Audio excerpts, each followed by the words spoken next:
Alright everyone, welcome back. The PTS has been live for a couple of days now, and there are a few changes coming that were not included in the initial patch notes that I covered last week. Changes that I think we've all wanted for some time, and there are some new additions found as well that look really, really tasty. On top of this, prior to the PTS, there was some pretty big news that I think the PvP audience are going to be really happy about. Drop a like and subscribe to stay up to date with all my videos.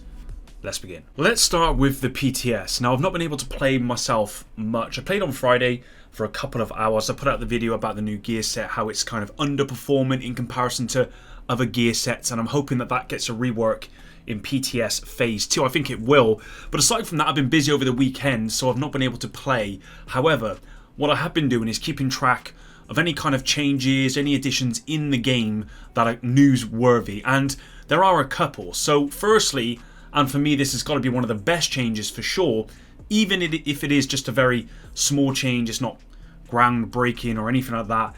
A couple of people had noticed that on the PTS, the Specialization weapon was missing from the backpacks. Now, having seen no notes about this in the patch notes, everyone assumed this was a bug.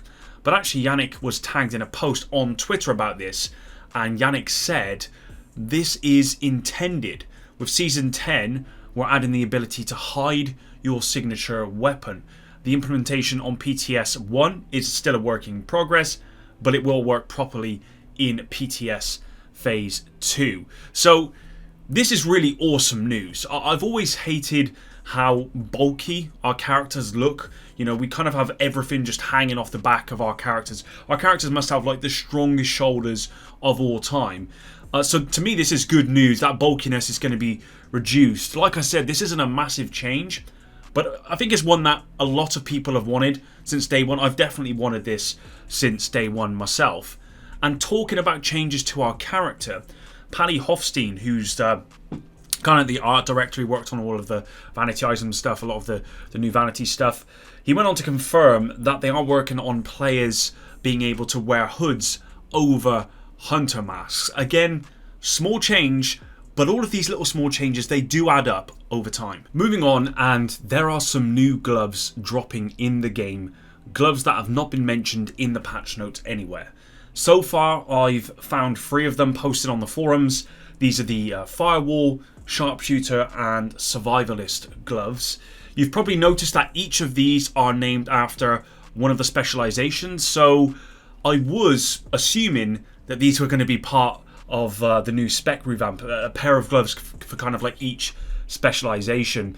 These gloves are quite odd because they only have a die slot and they have one appearance slot. The Firewall gloves and Sharpshooter gloves, they're kind of unique because unlike the other one in the game, these have a custom skin on them as well. I assume the Survivalist gloves will also have its own skin, but that's not on the PTS at the moment. Now, I've seen people post videos about this, speculating about what this could be all about. Could this be related to the new Specialization revamp? Could it be something else? And that's exactly what I would have thought had I seen this in game myself. But Yannick has confirmed that's not the case, and they're nothing to do with the Specialization revamp. So I'm not actually quite sure what their purpose are in the game right now. It's possible they mean nothing and they're kind of fragments of an old idea. It wouldn't be the first time a PTS has included old material. I think in the last PTS there was was it the Rathbone gloves? The name escapes me. That might be what they call it. I can't remember what they are, and they've never made it into the game. So it's definitely possible that's what it is. But with the name of these being tied to the specializations, I do think these will become somewhat in the game at some point. But I've got really nothing to back it up aside from, like I said, they match specializations, and 2 of them at the moment have custom skins. The Firewall custom skin looks really, really cool. That's just a feeling I've got up, but yeah, let me know in the comments below what you guys think about those. Alright, moving on then, and this is for my PvP players out there. On August 18th, Massive sent out this tweet. PvP players, we know you long for PvP improvements, rightfully. Season 10 is not the update that will bring those changes, but if everything goes according to plan, you will start seeing PvP specific changes with Season 11, which would come at the start of December or December time of this year. So Yannick actually retweeted this, saying to keep expectations in check, but PvP improvements are coming. One word, finally. What's it been, 3 years since PvP really had any official kind of news, any kind of specific changes that are announced that are going to be coming to PvP?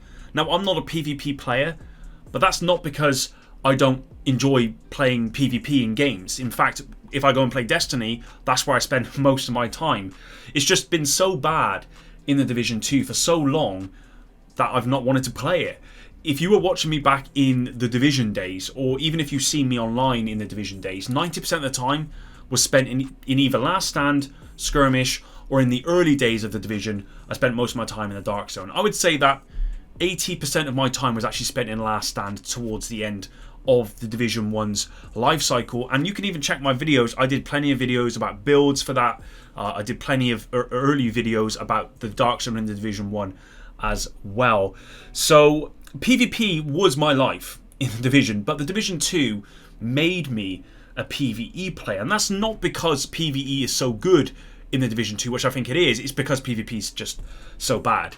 It would be nice if Massive were able to make some big PvP changes specific to that mode, so players like me and many others that I imagine who just don't play it because it's not good, were able to come back and actually enjoy ourselves.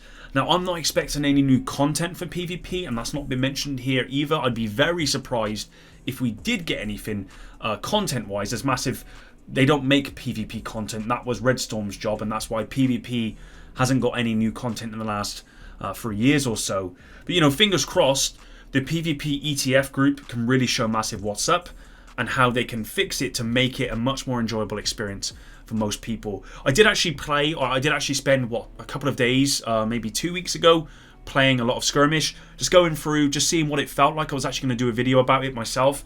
And whilst I didn't have the worst time ever, I definitely didn't have a good time with Skirmish. And I played in some Dark Zone as well. That was actually a little bit better than Skirmish, to be honest with you. So I'm quietly excited to see what happens, because I'd love to actually go back and play PvP often again without being, one shot by shrapnel traps with 0 skill tiers and all the other BS that comes with PvP at the moment. Lastly, ongoing Directive has been reworked. This was added to the patch notes after my video, and here's the new ongoing Directive for PTS Phase 1. Shooting a status affected enemy will apply a mark. Killing a marked enemy grants a full clip of hollow point ammo for your active weapon and half a clip of the agent's active weapon to the rest of the party.